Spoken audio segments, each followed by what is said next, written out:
Hi guys, Maikeru here. This is my video about AFKing Greg.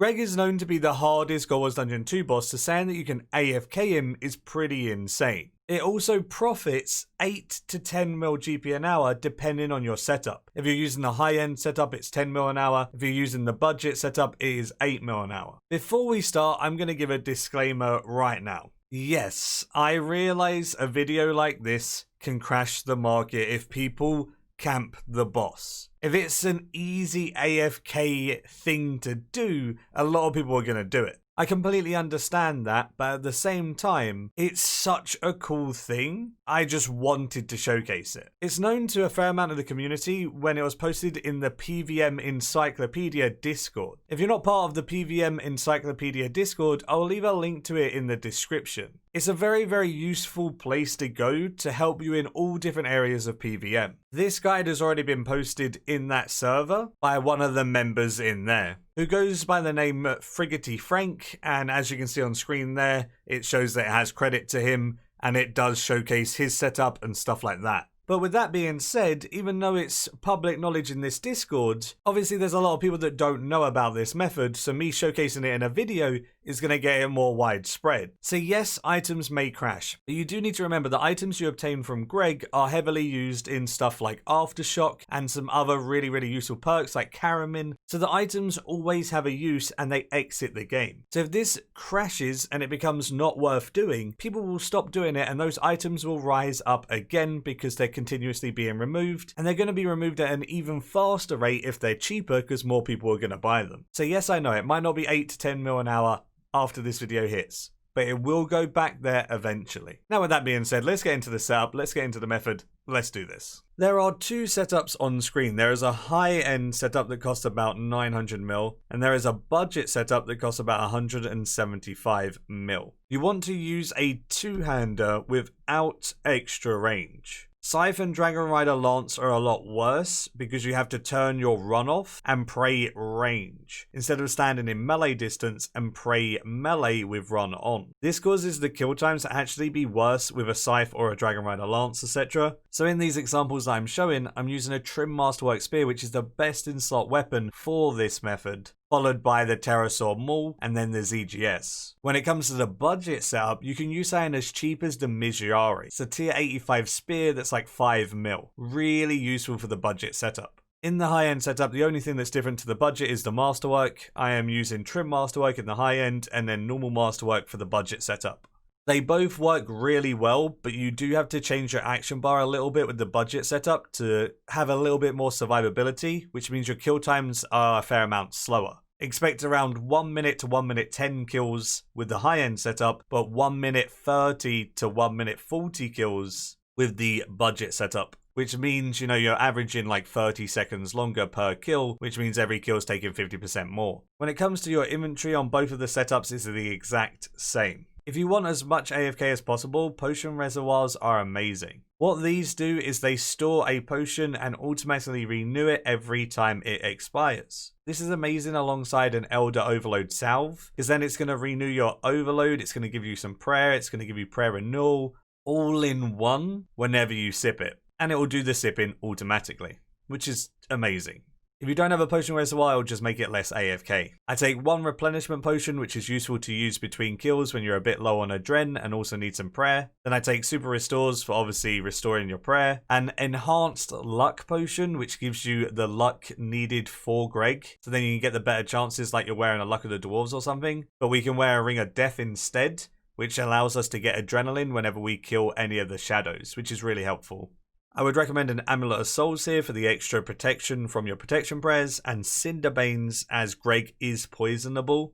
And they pair with Weapon Poison +++, which makes you deal a ton more damage on Greg by having those two poison sources. I take a Ripper Demon pouch, but we don't need to use scrolls. You just use the Ripper Demon, it'll do a little bit of damage and give you its passive. Some emergency food is quite nice because you can use a couple bits of food between kills if you're a little bit low at the end of one of them. You typically won't need food, but they're there if you need it, right? I take Irrit Incense Sticks. These are to stop the poison from Greg. They completely nullify all poison, so if you don't have Venom Blood on your armor or whatever, Irrit Incense Sticks are your friend. I rock an Ancient Elven Ritual Shard and a Enhanced Excalibur, which I pop every 5 minutes for some extra prayer and some extra HP. I also rock a Spring Cleaner, as Greg drops a lot of salvage, and automatically alching it with the Spring Cleaner is pretty damn good. Then the only thing on top of all of that is using a Vampirism Scrimshaw and a Vampirism Aura. You want to use both of those for the maximum healing to make it as AFK as possible. And that's it. That is the setup. Yes, it requires a lot of stuff. Yes, it's a high-end method. You can kind of expect it to be a high-end method when you're AFKing Gregorovic, who's supposed to be the hardest boss in God Wars Dungeon 2. You shouldn't be able to do that with, like, you know, really bad gear, no overloads, etc., right? Alongside that gear setup, I would also set up your Relic Powers as shown on screen right now. The most important one of these Relic Powers is Persistent Rage. This allows you to AFK between every single kill and keep all of your adren. There's so many times I end a kill on like 80% adren, which means you can start your next one with loads of thresholds. This will keep your kill times up nice and high. Berserker's Fury and Font of Life are the next two best ones that you want to run, but if you don't have Berserker's Fury, you can rock like Fury of the Small or something like that, and it will still work. The main one is Persistent Rage. Moving on from that, the last thing that I need to show is obviously the ability bars and actually showing it working. So let's get into that for both the high-end setup and then the low-end setup. For the high-end setup, my ability bar is on screen now. It's full Revo++. So make sure that in your combat settings, you've toggled on your thresholds and ultimates being cast with Revolution. And you've made your Revolution bar up to 13 slots, as all of these will be used. The reason why the spear is best in slot here is because of its passive, and you use bleeds a lot. Not to mention, Greg can walk Slaughter to make it do additional damage on his own by just teleporting to a clone, which then increases your DPS by so much with the spear's passive on top of it. It also allows you to use Blood Tendrils in your rotation, as that's affected by the spear, and it makes it a lot quicker kill times. I only use two defensive abilities in the high-end setup. One is Devotion and one is Sacrifice. I did run this without Devotion, but I felt like I got a bit too low too many times, and it worked much better when I was using Devotion in the rotation.